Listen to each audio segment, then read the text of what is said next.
गीत की पंक्तियां हैं। प्रत्येक स्वयंसेवक को जीवन और गति ये दोनों देने का काम करती है।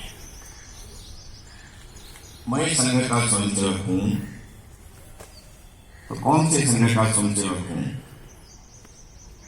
तो जिस संघ को पूजनीय डॉक्टर हेडगेवार ने स्थापित किया। संघ का उद्देश्य बड़ा स्पष्ट, किसी को भी कोई संदेह भ्रम में नहीं रहना चाहिए। संपूर्ण हिंदू समाज का संरक्षण, हिंदू धर्म, हिंदू संस्कृति और हिंदू समाज, इन तीनों का संरक्षण जिस भी विधि से होगा, उस विधि से फिर इसमें कोई शर्त नहीं है। अच्छोगाई करना नहीं, संपूर्ण हिंदू समाज, और उसके लिए एक मार्ग निश्चित किया। इसलिए कहा कि हम केशव केंद्र आए। डॉक्टर जी ने अपने जीवन से संघ को जिया है, उस कार्य पद्धति का निर्माण किया। केवल क्षणिक नहीं तो दीर्घकालिक। हम सत्य सनातन धर्म की बात बोलते हैं, तो सत्य सनातन धर्म कब से है, कोई काल गणना नहीं है।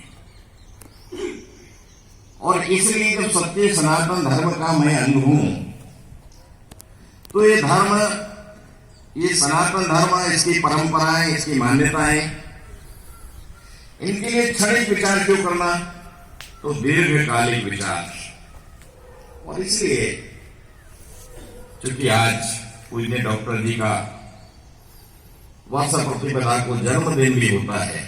संघ के अंदर जन्मदिन मनाने की परंपरा नहीं है, फिर भी एक ऐसा उत्सव, संयोग से वो इसी दिन जहां हमारे स्वत्व की पहचान का एक उत्सव है, जिसको हम भूल गए,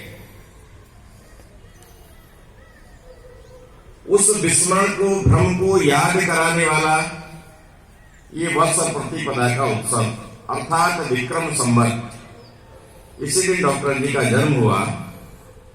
तो इसके साथ एक कार्यक्रम जोड़ा गया। संघ में मैंने कहा ना कि जन्मदिन मनाने की परंपरा नहीं है, लेकिन एक ऐसा महामानव जिसने अपने उस सत्य सनातन विचार को पुनः गति देने के लिए अपने जीवन को होम कर दिया, ऐसे महापुरुष को एक दिन हृदय से स्मरण करना ही चाहिए। तो उसके साथ भी जोड़ा कि स्मरण करना मैंने क्या, तो उस दिन चूंकि संघ के स्वयंसेवक की पहचान समय की प्रामाणिकता, अर्थ की प्रामाणिकता, चरित्र की प्रामाणिकता, तो समय की प्रामाणिकता हमको बताई है कि 7:59 है, तो 7:59 ही है। इसलिए आज वर्ष प्रतिपदा के दिन स्वयं सेवक को एक अवसर मिलता है पूजनीय डॉक्टर जी को ध्वज के पूर्व हृदय से प्रणाम करने का, जिसको हम आद्य संचालक प्रणाम कहते हैं। शेष उत्सवों के अंदर तो हम आते हैं, ध्वज प्रणाम करते हैं, बैठ जाते हैं, अंत में प्रार्थना होती है, प्रार्थना करके चले जाते हैं। लेकिन इस उत्सव पर वर्ष में एक बार ही कुछ क्षण मुझको मिलते हैं स्वयंसेवक को। अगर मैं उस समय चूक गया तो फिर एक साल के लिए चला गया। और इसलिए समय की प्रामाणिकता तो एक स्वयंसेवक की पहचान है। उस समय की प्रामाणिकता ही पूजनीय डॉक्टर जी को हृदय से स्मरण कराने का एक अवसर वर्ष में देती है मुझको। मैं उनको हृदय से प्रणाम करता हूं, हृदय से समर्पण उनके सामने करता हूं। और इसलिए आज उस संघ के कारण संपूर्ण विश्व के अंदर एक परिवर्तन होता दिखाई दे रहा है। उस परिवर्तन का बाहर कौन है? तो जैसा मैंने कहा कि डॉक्टर जी ने अपने जीवन को होम कर दिया, अपनी इच्छाओं का समापन कर दिया। व्यक्तिगत जीवन की इच्छाएं ये समाज और देश की इच्छाओं के साथ विलीन कर दी। ऐसे महामानव को हृदय से स्मरण करना और एक पथ उन्होंने दिया, एक मार्ग उन्होंने दिया। उस मार्ग पर चलने वाली एक लंबी श्रृंखला, उस श्रृंखला में एक नहीं अनेकों हजारों लाखों लोग डॉक्टर जी को अपना आदर्श मानकर उनके उस पथ पर चलने के लिए अग्रसर हुए। मैं जैसा बोलता हूं अक्सर कि डॉक्टर हेडगेवार जी ने 1925 से लेकर 40 तक एक बार भी किसी कार्यकर्ता को ऐसा नहीं कहा कि तुमको पूरा समय देकर इस संघ के काम को आगे बढ़ाना। कोई कार्यकर्ता ऐसा नहीं मिलता है। कार्यकर्ताओं ने स्वयं के सामने जाकर अपना समर्पण किया।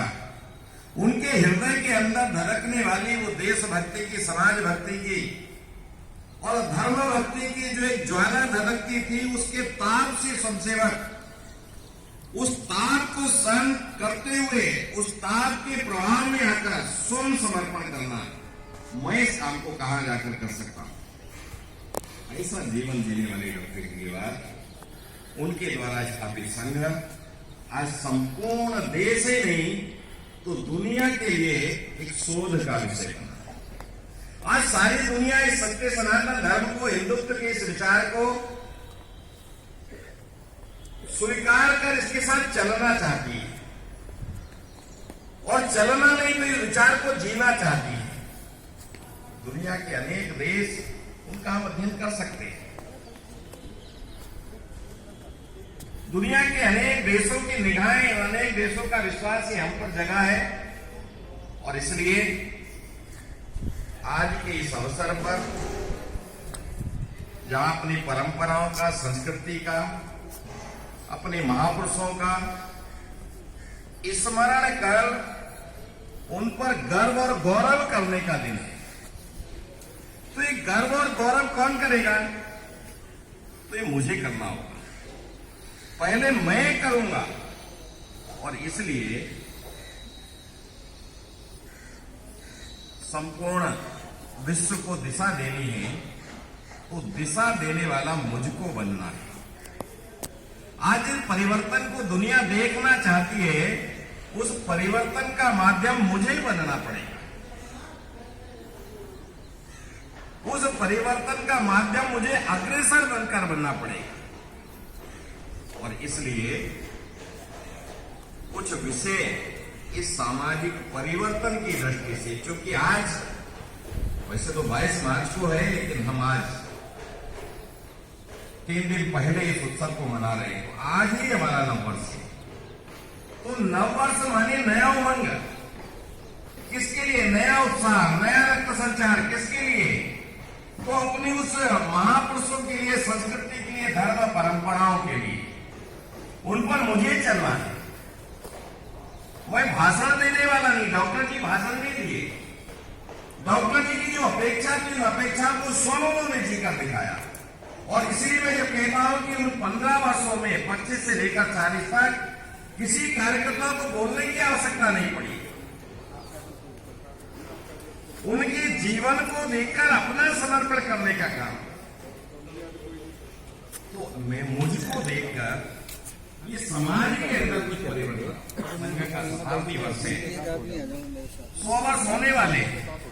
इस 100 वर्ष में पहला विचार मुझको क्या करना है कि मैं जिस घर के अंदर रहता हूं, जिस परिवार का सदस्य हूं, मैं संघ का स्वयंसेवक हूं, तो मेरे कारण, स्वयंसेवक होने के कारण मेरे परिवार में इस धर्म, संस्कृति और परंपराओं का गर्व और गौरव करने का एक वातावरण परिवार के अंदर बना है क्या?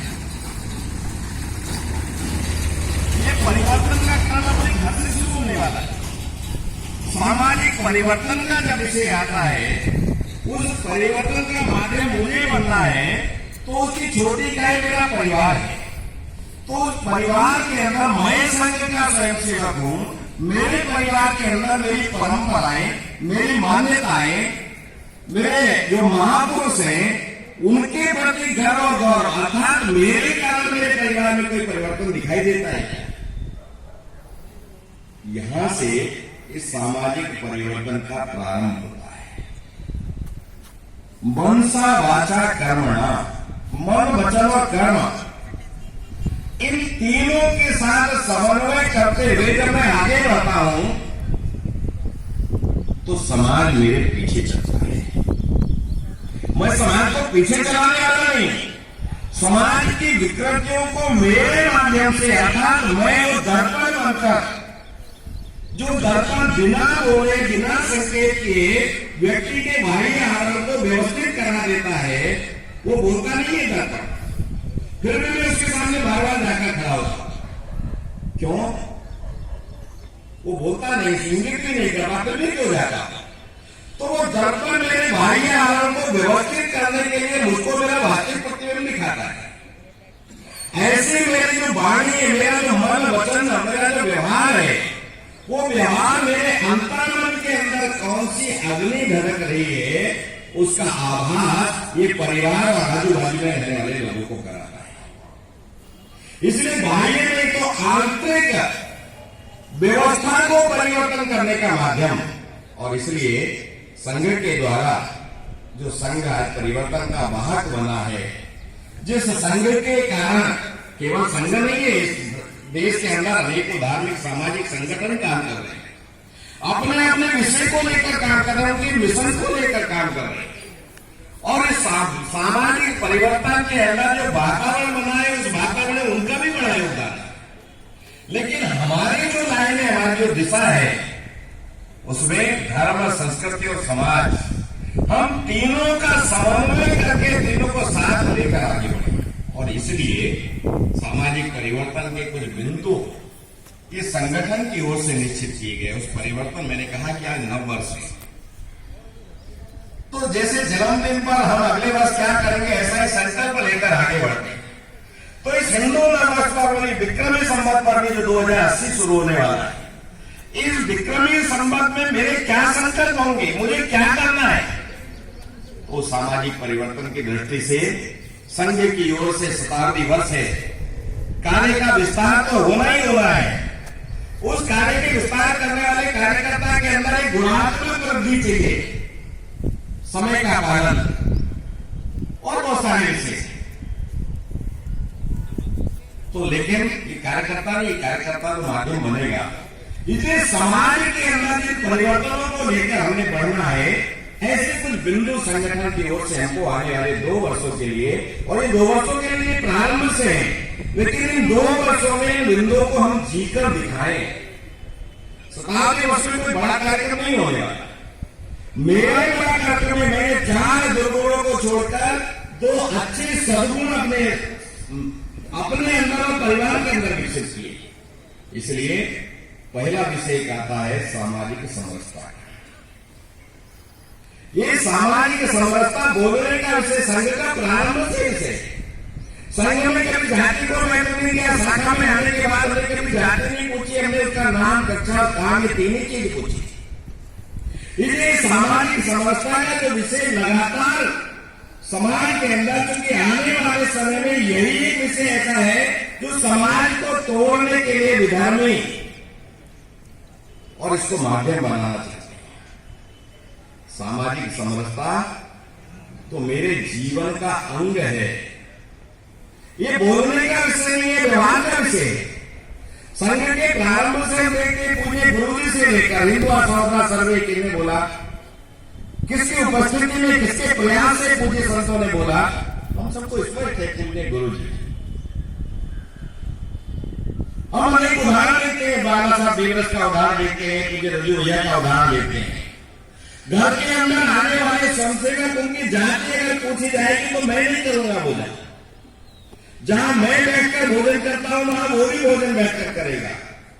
पूज्य रजू भैया को हम जानते हैं, उत्तर प्रदेश का हिस्सा था उस समय, तो अपना उत्तराखंडी, उत्तर प्रदेश के पहले चीफ इंजीनियर उनके पिताजी थे। उस घर में और उस काम के अंदर कैसी व्यवस्था रही होगी, लेकिन शाखा में आने वाला स्वयंसेवक वो कौन सी जाति का है, जाति नहीं पूछी गई। जिस बर्तन में मैं खाता उसी बर्तन में वो खाता है। ये सामाजिक समरसता को दिखाने का विषय नहीं है,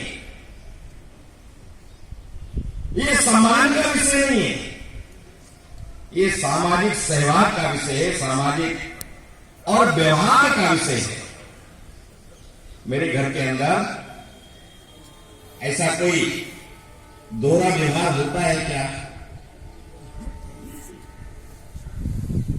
सामाजिक समरसता के विषय को केवल ये बोलने के लिए हिंदुआ सहोदरा सर्वे मां हिंदू पतितो भवे, ये बोलने वाले तो बहुत लोग हैं।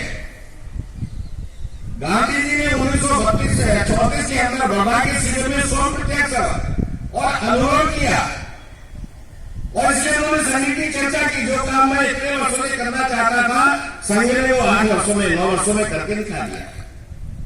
मैं उसी संघ का स्वयंसेवक हूं।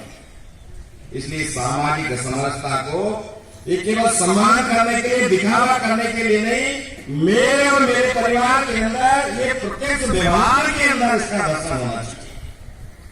ये सामाजिक समरसता आने वाले 2 वर्षों में ये मेरे जीवन का अभिन्न अंग बनना चाहिए, हिस्सा बनना चाहिए। मेरी बोली, भाषा, व्यवहार इसमें दोहरा रूप नहीं चाहिए। तीसरा विषय पर्यावरण का विषय। इस पर्यावरण को दूषित करने में मेरी कितनी भूमिका है? केवल भारत ही नहीं, सारी दुनिया इस पर्यावरण के प्रकोप से परेशान है।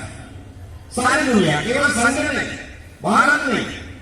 तो ये पर्यावरण के लिए वो जल का विषय होगा, वो वृक्ष का विषय होगा, अतः कौन कौन से, वो प्लास्टिक का विषय होगा, अतः कौन कौन से विषय ऐसे हैं जो इस पर्यावरण को दूषित कर रहे हैं। और पर्यावरण दूषित होता है तो मनुष्य का स्वास्थ्य दूषित होता है, स्वास्थ्य विकृत होता है। इसलिए इस पर्यावरण को ठीक करना, और इसकी शुरुआत मेरे घर से होनी चाहिए। ये पर्यावरण का विषय वर्तमान का विषय, मेरा विषय नहीं, संपूर्ण समाज का, मैंने कहा दुनिया का विषय। इस पर्यावरण के लिए मैं क्या पहल कर सकता हूं? मैंने कहा कि संघ के स्वयंसेवक ने इस संघ के शताब्दी वर्ष में अपने पुरुषार्थ से, अपने व्यवहार से इन क्षेत्रों में कुछ करके दिखाना, ये शताब्दी वर्ष का उद्देश्य है। तीसरा विषय परिवार प्रबोधन। पूज्य सरसंघचार्य जी, उन्होंने 6 दिन में उसके लिए बोले। बेस, मेरा जो भारतीय देश है, वो वैसे मेरे घर और गौरव करने का विषय है क्या? या मेरे घर के अंदर वो फटी जींस को लेकर उसको पहनकर घर और गौरव करने का विषय है? इसलिए देश और भाषा, इन दोनों पर मेरे जीवन के अंदर, मेरे परिवार के अंदर ये गर्व और गौरव करने का विषय बन सकता है क्या? मैं अपनी भाषा पर, मातृभाषा पर, मैं तो बोलता हूं कि विदेशी राज्यों के देश के अंदर आते वो अपनी भाषा में बात करते हैं, तो हम अपनी भाषा में क्यों बात नहीं कर सकते? वो ट्रांसलेटर उनको ढूंढना चाहिए, मैं तो ट्रांसलेटर ढूंढता हूं। पूज्य रज्जू भैया का एक प्रसंग आता है, भाषा के प्रति मदन लाल खुराना दिल्ली के मुख्यमंत्री थे। कोई कार्ड आया उस समय, उस पर अंग्रेजी में मदन जी के हस्ताक्षर थे। ऐसे अपने अधिकारी को संकेत की दिशा दे देते हैं। ऐसे उन्होंने कोई विषय निकाला, मदन लाल खुराना जी समझे नहीं। अंत में वो कार्ड का विषय है तो उन्होंने सफाई दी, कुछ सरकारी मजबूरी है उसके कारण।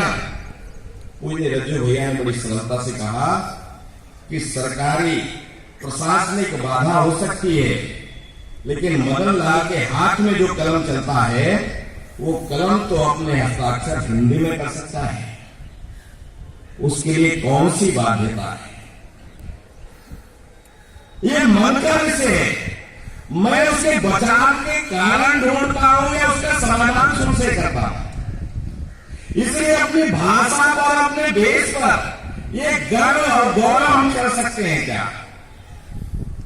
पूज्य सरसंघचार्य ने विषय को भाषा, देश, ये गर्व और गौरव का विषय।